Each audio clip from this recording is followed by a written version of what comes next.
네, 안녕하십니까. 컨쇼 대표 이우승입니다. 오늘 시즌5 시작 한번 해보도록 하겠습니다. 그 전에 앞서서 우리 회원님들 그리고 학부모님들에게 말씀드리고 싶은 부분이 약간 있는데요. 일단은 너무 감사하다는 말씀을 전해드리고 싶었습니다. 저희 컨쇼가 요즘 많이 힘들었었는데, 저희 컨쇼를 다시 살린 것들은 부모님들의 댓글, 그리고 어머니, 그리고 우리 회원님들의 댓글이었습니다. 그리고 직접 담그신 포도주, 그리고 직접 만드신, 직접 말리신 곶감 등 여러 가지 부분에 있어서 부모님들께서 저희를 많이 응원해 주셔서 저희가 다시 살아날 수 있었던 것 같습니다. 시즌5를 시작하고 제가 대표직을 맡게 되었고요. 그러면서 동시에 저희가 부모님들의 의견을 잘 귀담아 들을 수 있도록 두 귀를 열고 고견 주시면, 그리고 의견 주시면 저희가 감사하게 수용하고 또 컨쇼를 다시 한번 살려서 더 많은 변화되는 진학 구조에 대한 그런 부분들이라든지 정보들이라든지 그런 정보들을 또 잘 드릴 수 있도록 노력하는 컨쇼가 되겠습니다. 너무너무 죄송하고, 그리고 부모님들 그리고 학부모님들 너무너무 감사합니다. 정말 감사합니다.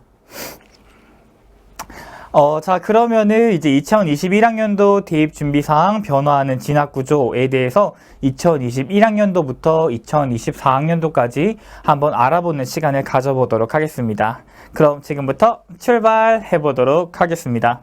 일단 교과 활동입니다. 흔히 세특이라고 하죠. 세특 같은 경우는 고등학교 3학년, 고등학교 2학년, 1학년, 그리고 중학교 3학년 때까지 과목당 500자는 기존으로 유지되고 있습니다. 고등학교 3학년 친구들 같은 경우는 세부특기 사항으로 과목당 500자 쓰는 거 동일하고요. 그 다음에 고등학교 2학년과 1학년 친구들 같은 경우에 과목당 500자는 맞습니다. 맞는데 이제 방과 후 활동 같은 경우는 미기재 되니까 그 부분 기억해 두시고요. 방과 후 활동 미기재가 무엇이냐면요. 그 아이들이 할 때 뭐 영어 심화반을 뭐 30시간 수강했어요. 혹은 국어 심화반을 30시간 수강했어요. 요런 한 줄짜리 있지 않습니까? 생활기록부에 보면. 그런 것들이 사라진다라는 점 기억해 두시면 좋겠고요. 중학교 3학년, 2024학년도겠죠? 중학교 3학년 친구들 같은 경우에 과목당 500자 쓰는 거는 동일하고요. 방과 후 활동, 미기재 되는 것도 동일합니다. 하지만 영재 발명교육 미반영, 이렇게 미반영으로 되어 있는 것도 기억해 두시면 좋을 것 같아요. 미기재와 미반영, 그게 그거 아니냐라고 생각하실 수 있을 겁니다. 하지만 조금의 차이가 있다는 점 저와 함께 알아볼게요.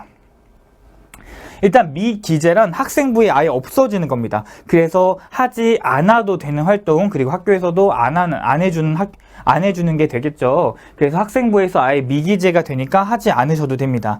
하지만 미반영이란 우리 아이가 이제 혹은 어머니들께서 나이스에서 막 들어가 보시지 않습니까? 나이스에 들어가면 학생부가 보이실 겁니다. 그 학생부에는 기재는 됩니다. 기재는 되는데 대입 이제 대학교로 전송했을 시에는 그게 반영이 되지 않는다는 거예요. 학교로 보냈을 때는 이제 보여지지가 않는다라는 말이 되겠죠. 그래서 학교에서 이제 어떤 활동을 선생님들께서 말씀해 주실 거예요. 자, 오늘 이거 할 거고 저거 할 거니까 너네들 이거 해봐 이러는데 학생이 선생님 그거 미반영이잖아요. 안 할 거예요 라고 한다면, 물론 대입 자료는 미전송되니까 안 하는 게 맞긴 하나 그 모습을 보는 선생님들은 어떤 감정을 가질까요? 선생님들도 인간일 텐데 어떤 감정을 가질까요? 미전송한다고, 미반영한다고 쓰지 말자, 하지 말자가 아니에요. 이러한 행동들도 다 자신의 진로를 향해서 나아가는 방향성 중에 일부분일 테니까 이런 활동들을 안 하기는 조금 그렇고 해서 우리 선생님들에게 좋은 모습을 보여주는 것, 우리 아이가 자신의 진로를 향해서 힘차게 발돋움할 수 있는 기회라는 것 기억해 두시고요. 분명히 담임 선생님과 담당 선생님들에게도 영향을 미칠 것으로 판단됩니다. 그래서 앞으로 미기재는 안 해도 되나 미반영 부분에 있어서는 우리 아이가 자신의 꿈과 진로를 향해서 발전해가는 모습을 도와줄 수 있는 부분이라고 생각하시면 될 것 같고, 그 모습을 보고 담임 선생님과 담당 선생님께서는 분명히 행동 특성이나 아니면 자율활동 부분에서 좋은 모습을 보여주실 것으로 판단됩니다. 마찬가지로 종합 의견입니다. 종합 의견 같은 경우는 그 뒤에 맨 마지막에 행동 특성이라고 생각하시면 좋을 것 같습니다. 종합 의견은 담임 선생님께서 1년에 500자씩을 아마 써주실 겁니다. 1년에 500자씩이지만 고등학교 1학년 선생님과 고등학교 2학년 선생님과 고등학교 3학년 담임 선생님은 다 다를 수 있지만 우리 아이를 바라보는 모습은 모두 다 동일해야 하며 학년별로 발전하는 가능성이라든지 아니면 인성적인 측면이라든지 어떤 능력에 있어서 우리 아이들을 바라보는 입장은 동일해야 된다는 게 저희 컨쇼 입장이라고 생각하시면 좋을 것 같습니다. 자율활동도 마찬가지입니다. 1년에 500자를 담임 선생님께서 쓰여주고 있는데요. 결과보다는 과정 중심의 능력을 서술해 주시는 게 매우 중요하고요. 개별적인 행동과 개별적인 행동 특성에 대해서 서술해 주시면 매우 좋습니다. 이거 했어요, 저거 했어요, 요거 했어요, 요거 했어요가 아니라 우리 아이가 이런 활동을 했습니다. 그 활동 속에서 어떤 능력을 가지고 어떤 위치에 있었고 그런 활동들을 통해서 우리 아이가 어떤 걸 얻었을지를 잘 적어주시면 됩니다. 근데 자율활동 시간에 학교에서 이러실 수도 있습니다. 자율활동 시간에 만약에 어떤 활동을 했는데 그 활동 이외의 것을 안 써주시는 선생님들도 계세요. 근데 그런 부분에 있어서는 제가 자율활동 2015 개정교육안 법령을 가지고 왔습니다. 여기 보시게 되면은 자율활동의 특기사항은 활동에 대한 결과보다 활동 과정에서 드러나는 개별적인 행동 특성을 쓰래요. 개별적인 행동 특성을 쓰라는 말은 우리 아이가 만약에 고등학교 때 장애인 교육을 받았습니다. 장애인 이해 교육을 받았으면은 그 교육에 대해서 만약에 교육과라든지 사회복지 분야로 펼쳐나가는 친구들 같은 경우는 그 활동을 통해서 내가 어떤 감정을 가졌고 그 감정을 통해서 내가 어떤 활동을 할 수 있었는가 개별적으로 활동한 것을 담임 선생님한테 제출합니다. 예를 들어서 담임 선생님 저 오늘 이거에 대해서 배웠지만 제가 구체적으로 제 진로를 위해서 이러한 활동 저러한 활동들을 해봤어요. 이거 선생님한테 제출할게요 라고 하면은 담임 선생님께서 너 안 돼. 그건 아니야. 왜냐면 이거 학교에서 안 했으니까 라고 해주시는 선생님들 안 계실 겁니다. 우리 대한민국에 있는 모든 선생님들은 다 훌륭하신 선생님들이기 때문에 이런 활동들을 구체적으로 잘 정리해서 보고서를 짰고 그 보고서를 우리 담임 선생님께 제출한다면 마다할 선생님 없을 거라고 판단됩니다. 그렇게 자율활동 또한 500자 쓸 수 있다는 점. 하지만 뭐 했어 보다는 어떠한 결과를 가지고 와서 우리 아이가 그동안에 어떤 과정을 통해서 했는지를 잘 드러내는 자율활동이 돼야 좋은 자율활동이라고 할 수 있겠습니다. 자, 그 다음 동아리 활동입니다. 동아리는 보통 후배들과 같이 하면 좋겠죠. 왜냐하면 우리 아이가 후배들한테 어떤 활동들을 시키고 그 활동들을 이제 다 포함해가지고 어떤 보고서를 작성하면은 좋으니까요. 고등학교 3학년 친구도 고등학교 2학년, 1학년, 중학교 3학년 친구도 마찬가지로 연간 500자 정도를 쓸 수가 있겠습니다. 하지만 이제 고등학교 3학년 올라가는 친구들이겠죠. 고등학교 3학년 친구 같은 경우는 정규 자율활동도 가능하고 청소년 단체 활동도 가능하고 스포츠 활동도 기재가 가능하고 소논문도 기재가 가능한 부분입니다. 하지만 고등학교 2학년, 1학년으로 올라가시는 친구들 같은 경우는 자율활동을 30자밖에 쓸 수가 없어요. 그래서 자신의 꿈을 위해서 많은 자율활동을 해도 결국 쓰여지는 거는 30자밖에 되지 않으니까 우리 아이는 꼭 하나 혹은 2개 정도만 자율 동아리를 통해서 자신의 진로를 향해 나아가는 모습을 보여준다면 아주 적절할 수 있겠습니다. 너무 많은 활동을 할 필요가 없다는 거죠. 그 시간에 다른 시간에 공부를 하는 게 좋고 내신 성적을 잘 받는 게 좋겠죠. 그리고 소논문 미기재라고 되어 있습니다. 소논문 미기재라고 되어 있지만 보고서로 변해서 이제 보고서를 작성할 수는 있습니다. 솔직히 소논문과 보고서의 그 기준선이 굉장히 애매하긴 합니다. 하지만 소논문 쓰지 말라고 했으니까 저희는 보고서 쓸게요. 네, 그렇게 하시면 좋을 것 같습니다. 그리고 보고서는 교육부에 전화해서 보고서는 쓸 수 있다고 하니까 이 점 또한 기억해 두시면 좋을 것 같습니다. 중학교 3학년 친구들 같은 경우는 자율동아리 미반영입니다. 미반영. 청소년 단체 활동은 미기재고요. 미반영되니까 안 할 거야 가 아니겠죠. 자율 동아리는 자신의 진로를 위해 혹은 꿈을 위해 노력한 동아리 활동 한 가지 정도는 해도 미반영되지만 그 모습을 보시는 담당 선생님이나 담임 선생님들은 굉장히 좋게 보실 수 있겠죠. 소논문 마찬가지로 미기재되지만 보고서 활동을 통해서 추가적으로 활동을 또 할 수 있을 것 같습니다. 이게 점점 이제 줄어드니까 그 연간 500자 내에 자신의 능력과 동아리 활동에서 어떻게 협력을 했고 그 협력을 통해서 분명히 갈등이 있을 것이고 그 갈등 속에서 나의 어떠한 배려와 리더십을 통해서 극복하였는가 이런 활동들을 하는 게 굉장히 저는 중요하다고 생각이 됩니다. 그리고 그런 활동들을 통해서 또 나중에 우리가 자기소개서나 이제 그런 부분으로 바꿀 수도 있으니까요. 다음은 봉사활동입니다. 봉사활동 같은 경우는 이제 고등학교 3학년 친구는 연간 500자 자동 봉사할 때 그 봉 있지 않습니까? 그 봉사 쪽에서 내가 무엇을 했고 어떤 활동을 했는지 자세하게 기술할 수 있습니다.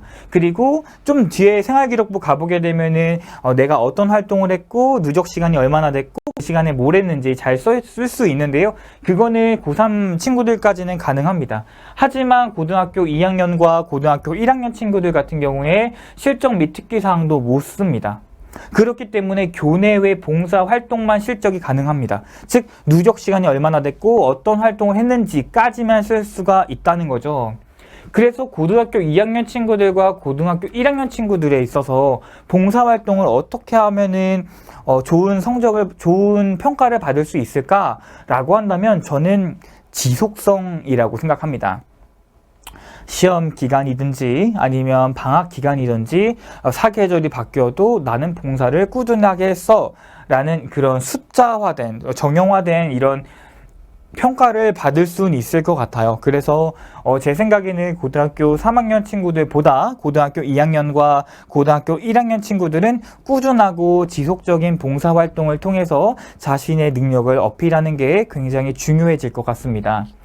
중3 학생 친구 같은 경우는 마찬가지로 실적 및 특기사항 반영되지 않고요. 그리고 개인 봉사 또한 미반영된다고 합니다. 미반영이니까 한 달에 한 번씩 혹은 3주에 한 번씩은 하셔도 괜찮겠죠? 이렇게 하는 활동들은 나중에 담임 선생님한테 혹은 담당 선생님한테 긍정적인 영향을 미칠 테니까요.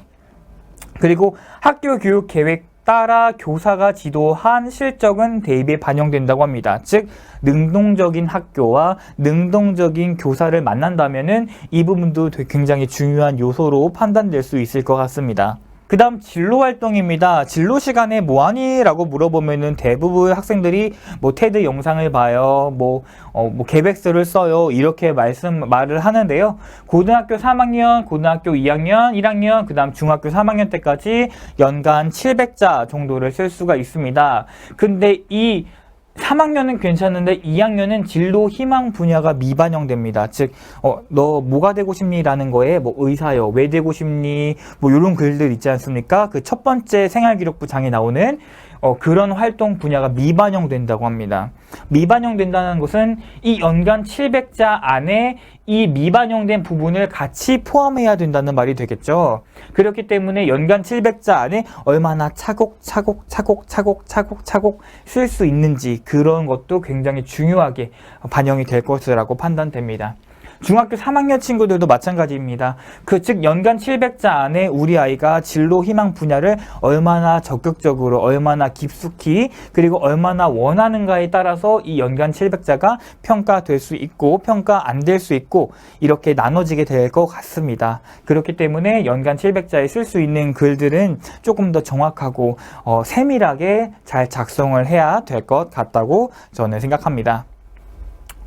그리고 진로 활동 같은 경우는 학교 선생님 또 이러실 수 있어요. 우리 진로 시간에 이런 거 안 했는데 안 쓸 건데? 라고 생각하실 수도 있겠지만 진로 활동 영역의 특기사항란에는 다음과 같은 사항을 구체적으로 입력해야 된대요. 뭐냐면 학생이 수행한 노력과 활동 그리고 학생이 수행한 활동과 결과를 구체적으로 써야 된대요. 마찬가지로 진로활동 시간에 어떤 활동을 했다면 그 활동을 통해서 나의 진로와 나의 꿈을 위해서 우리 아이가 얼마나 노력을 했고 어떤 노력을 했는지 차별화된 노력을 해야겠죠. 그래야지 좋은 평가를 받을 수 있으니까요. 그리고 아까 전에 말씀을 못 드렸는데요. 그 자율활동 시간에 아마 장활동, 반장, 부반장, 뭐 동아리, 기장 이런 활동들을 아마 많이 하셨을 겁니다. 근데 동아리 활동에서 자율활동에서 장활동을 한다면 굉장히 긍정적인 점수를 받을 수는 있을 것 같아요. 그러나 우리나라에는 너무나 많은 반장과 부반장이 있죠. 그렇기 때문에 그 모든 반장과 부반장이 같은 리더십을 가지고 있지는 않을 겁니다. 그렇기 때문에 자신만의 리더십으로 어떻게 갈등을 해소했느냐를 판단할 수 있게끔 이 아이의 이제 리더십을 볼 수 있게끔 과정을 잘 쓰셔야 좋을 것 같습니다. 설령 장 활동을 안 했더라도 1인 1역 뭐 이런 거 있지 않습니까? 우리 아이가 어떤 역할을 부여받았고 그 역할 속에서 우리 아이는 어떤 활동을 지속적으로 했는가, 그런 활동을 하면서 어려운 점은 없었는가, 그 어려운 점을 어떻게 극복할 수 있었는가를 자율활동 시간에 잘 적어주시면 비록 1인 1역 그 장 활동을 하지 않더라도 좋은 자율활동을 할 수 있을 것 같고 좋은 평가를 받을 수 있을 것 같습니다. 그 다음 수상 경력입니다. 수상 경력은 지금 이제 막 올라가는 고등학교 3학년 친구들 같은 경우에 모든 교내 수상을 기록은 할 수 있습니다. 하지만 고등학교 2학년과 고등학교 1학년 같은 경우는 학기당 하나, 즉 수시 원서 접수까지 총 5개 정도를 쓸 수가 있을 것 같은데요. 1학년 때는 많은 활동들을 하면 좋습니다. 많은 활동들을 해서 나의 이제 내 진로가 어떻게 될지 모르니까 많은 활동들을 통해서 2학년 때는 그 활동을 조금 더 구체화시키고 3학년 때는 그 마지막 종지부를 찍을 수 있는 상장이 필요합니다. 그렇기 때문에 이 수상 경력을 가지고도 발전 가능성을 우리가 평가받을 수 있을 것 같아요. 예를 들어 이런 겁니다. 어문계열을 가고 싶어하는 친구가 1학년 때 논술 장려상을 받았으면 2학년 때는 논술 우수상을 받았고 3학년 때는 논술 최우수상을 받았던지 이런 식으로 발전의 가능성을 또 보여줄 수 있을 것이고, 혹은 뭐 경험의 다양성 측면에서 논술 대회도 하고 백일장도 하고 국어 뭐 수상 뭐 이런 것도 받을 수 있겠죠. 뭐 시쓰기나 독후감 대회 같은 경우 이런 경우도 수상 경력에 도움이 되니까 기억해 두시면 좋을 것 같고요. 중학교 3학년은 대입 미반영입니다. 대입 미반영이니까 수상 안 해야지, 난 공부만 열심히 할 거야 가 아니라, 이것도 마찬가지로 대입 미반영이지만 우리 아이가 자신의 진로를 위해서 노력했던 활동들을 상장을 받으면 더 좋겠죠. 비록 미반영되지만 그 노력한 결과들은 담당 선생님과 담임 선생님은 알고 계실 테니까요. 네, 그래서 이 미반영과 미기재에 대해서 우리 회원님들과 학부모님들께서 잘 구분하셔서 좀 전략적으로 평가를 받을 수 있게끔 하시면 좋을 것 같아요. 독서 활동도 마찬가지입니다. 고3, 고2, 고1은 도서명과 저자를 이제 쓸 수 있고요. 대입 미반영입니다. 중학교 3학년 친구들 같은 경우는 독서 활동도 1학년 때는 여러 가지 책을 읽었다면 2학년 때는 그걸 자신의 진로와 맞춰서 조금 더 구체화된 활동들을 하면 좋겠고, 그 다음 3학년 때는 조금 더 대학교 레벨 정도의 그런 책을, 서적들을 읽으면 저는 되게 좋을 것 같아요. 네, 그러면 좋을 것 같고, 중3 같은 경우는 대입 미반영이라고 되어 있습니다. 책 읽지 마라가 아니겠죠. 책 읽지 마라가 아니라 책을 읽으면서 우리 아이가 어떤 보고서 작성을 했어요. 혹은 다른 문헌자료 분석 능력을 키웠어요. 이런 식으로 자신만의 능력을 어필할 수 있게끔 독서는 그냥 옵션으로 여러 가지 교과나 뭐 세부 특기 사항에 수행평가를 한다든지 그런 식으로 책을 연결시켜서 하면은 이 친구는 수행평가를 하는데 책을 읽었구나 라고 우리 담임 선생님 그리고 담당 선생님들께서 파악해 주실 수 있을 것 같습니다. 독서는 미반영 되더라도 가장 중요하니까 꼭 기억해 두시면 좋을 것 같아요. 네, 그래서 결론적으로 말씀드리자면은 공통으로 지금 이제 중학교 3학년부터 고등학교 3학년 때까지 교과활동 500자, 자율활동 500자, 종합의견 500자, 동아리활동 500자, 진로활동 700자 가 있다는 것을 기억해 두세요. 옛날에 비해서 엄청 많이 축소가 되는 부분들이 많이 있습니다. 그럼 우리는 축소가 돼서 와, 쓸 게 없어서 좋다가 아니라 이 500자 내에 평가받을 수 있는 능력들을 잘 적어서 우리 아이가 생활기록부를 쓸 수 있는 학생부 종합전형으로 들어간다면 내신 점수로 문을 뚫고 거기서 경쟁할 수 있는 친구들과 있어야 되니까 교과 활동이라든지 모든 활동들에 있어서 좋게 평가받을 수가 있어야 될 것 같아요. 네, 그리고 또한 2021학년도에는 비교과와 자기소개서와 교사 추천서를 검증을 강화한대요. 정말 네가 했니? 이거 네가 자기소개서 쓴 거 맞아? 교사 추천서 이거 너 선생님한테 괜히 잘 보여서 써준 거 아니야? 그래서 검증을 강화한대요. 어떤 식으로 검증을 강화할까요? 네, 어머님들도 회원님들도 다 생각하신 것만큼 면접을 아마 매우 중요시 볼 겁니다. 비록 면접 비중이 40%, 30%, 50% 이렇게 나눠질 수는 있겠지만 수치적으로만 봤을 때는 그런 표면적인 점수들일 뿐이지 검증을 강화한다는 말은 면접을 엄청나게 심도 있게 보겠다. 정말 네가 한 거 맞니? 라고 물어본다는 거죠. 게다가 2022학년도와 2023학년도, 2024학년도 같은 경우는 아예 교사 추천서가 폐지가 된다고 합니다. 그리고 자기소개서 또한 폐지가 되고요. 자기소개서는 연결이 되지 않는 생활기록부의 각 요소를 연결시켜주는 역할을 하는 게 저는 자기소개서라고 생각을 해요. 근데 이 자기소개서가 축소되고 없어진다? 라고 한다면 그런 연결고리들은 우리는 어디서 말해야 될까요? 면접, 구술면접이나 종합면접에서 검증을 강화받을 수밖에 없겠죠. 그렇기 때문에 면접과 생활기록부가 더더욱 중요시하게 되는 겁니다. 2022학년도, 2023학년도도 글자 수가 축소되고 수능이 늘어난다는 점 기억해 두시면 좋을 것 같습니다. 2024학년도도 마찬가지인데 2024학년도 같은 경우는 요번에 또 정권이 어떻게 바뀌느냐에 따라 또 달라질 수도 있으니까 일단은 이거는 이렇다 이렇게 발표가 나와 있다 정도로만 기억해 두시면 좋을 것 같습니다.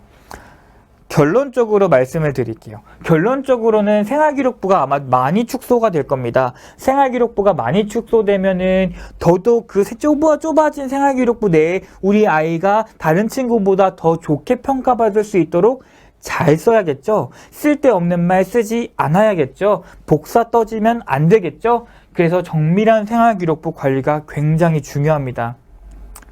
그 다음에 그 정밀한 생활기록부를 가지고 정말 네가 했니? 라고 물어본다잖아요. 아이고. 이렇게 비교과 검증을 강화한대잖아요. 그렇게 봤을 때는 저는 이 비교과와 자소서 추천서 검증 강화한다는 말을 고난도 면접 질문을 할 거다. 그리고 너가 정말 거기서 뭐가 힘들었니? 넌 어떻게 극복했니? 너 왜 극복했던 경험은 뭔데? 나한테 굉장히 구체적으로 한번 말해볼래? 네가 고등학교 때 어떻게 생활했는지 라고 물어볼 것 같습니다. 그렇기 때문에 정말 우리가 활동을 하고 그 활동을 통해서 어떤 점이 어려웠고 힘들었는지 그때그때 잘 적어 놓으셔야 될 것 같아요. 독서록도 물론 마찬가지겠고요. 그리고 이거는 제가 그냥 부탁드리는 거예요. 학교를 다니면서 학생들이 선생님들한테 정말 인사를 안 하더라고요. 이제 학원에 오게 되면은 이제 성 안 붙이고 윤식이 이러면서 걔 있잖아. 저는 이제 궁금해서 걔가 누구야? 라고 물어보면은 그 담탱이 있어요, 담임. 이런 식으로 말을 하더라고요. 인사를 정말 어디 강연회를 가더라도 잘 안 하더라고요. 근데 인사는 저는 꼭 했으면 좋겠어요.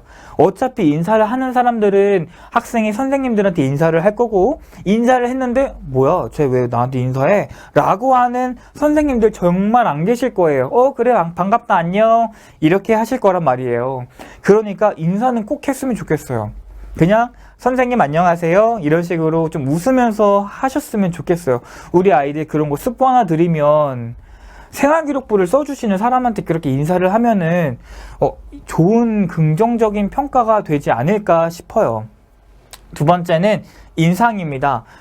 제가 인사만 시켰다고 해가지고 얼굴에 찡그리고 선생님 안녕하세요 네, 안녕하세요. 이렇게 하는 게 아니라 웃으면서 선생님한테 공수하면서 이제 뭐 공수까지는 아니더라도 뭐 선생님 안녕하세요 이런 식으로 웃으면서 좀 했으면 좋겠어요. 아, 그리고 여기 광대 있지 않습니까? 이 광대를 조금 이렇게 올리게 되면 살이 접히는데 이게 광대를 조금 올리게 되면은 뇌에 미주신경이 깨어 있다고 해요. 그래서 이제 미주신경이 깨어 있으면은 긍정적인 에너지를 막 분비하고 그 감정들은 분명히 선생님들에게 전달될 거예요. 그렇기 때문에 웃으면서 인사를 하는 게 저는 가장 중요하다고 생각합니다. 그래서 저는 인사와 인상을 잘하면 인생이 바뀐다고 생각해요. 네, 그렇게 우리 아이들에게 또 지도해 주셨으면 좋겠습니다. 자, 일단 생활기록부가 더 중요해지는 것은 기정사실화 되었습니다. 그렇다면 우리가 준비해야 될 것은 면접이겠죠, 면접. 그렇기 때문에 다음 라이브 시간대, 저 라이브 시간대는 우리 아이 면접신 만들기를 한번 도전해 볼까 합니다. 면접, 구술시험 준비하는 팁, 그리고 우리 회원님들과 부모님들, 그리고 학생들이 원하는 이제 주요 대학에 대한 학생부 종합전형 면접의 기준, 그리고 방법에 대해서 말씀드릴 거고요. 그리고 우리 아이 생활기록부를 가지고 굳이 컨설팅을 받지 않아도 어떻게 면접 질문을 만들 수 있을까? 어떻게 예상 질문을 만들 수 있을까에 대한 팁. 한 생활기록부에 한 100개 정도의 질문을 낼 수 있어요. 그러니까 예상문제 만들기 팁도 우리 아이와 함께 집에 가셔서 하셔도 좋고요. 고등학교 1학년 생활기록부가 마감된 친구라면은 고등학교 생활기록부 1학년 걸 가지고 예상문제 만들기 팁에 대해서 연습을 해보시면 더 좋을 것 같습니다. 그리고 이렇게 비언어적인 평가 요소 충족하기라고 있는데요. 이런 거 같은 경우는 이제 막 들어오면 이제 안녕하십니까? 이렇게 웃으면서 말하거나 자리에 앉거나 뭐 이런 비언어적인 활동들 이런 것들을 평가 요소를 체킹 해가지고 어떻게 하면 좋을지에 대해서 다음 시간에 한번 이야기해 볼까 합니다. 그리고 저만 이제 이렇게 오게 되면은 조금 학부모님들이나 회원님들께서 섭섭하실 것 같아서 제가 저희 익숙한 얼굴 서영진 컨설턴트를 한번 모실까 합니다. 잠시만 기다리시면은 저희가 이제 후딱 모시고 이제 오도록 하겠습니다. 어머니 그리고 아버지 그리고 우리 학생들 잠시만 기다려 주세요.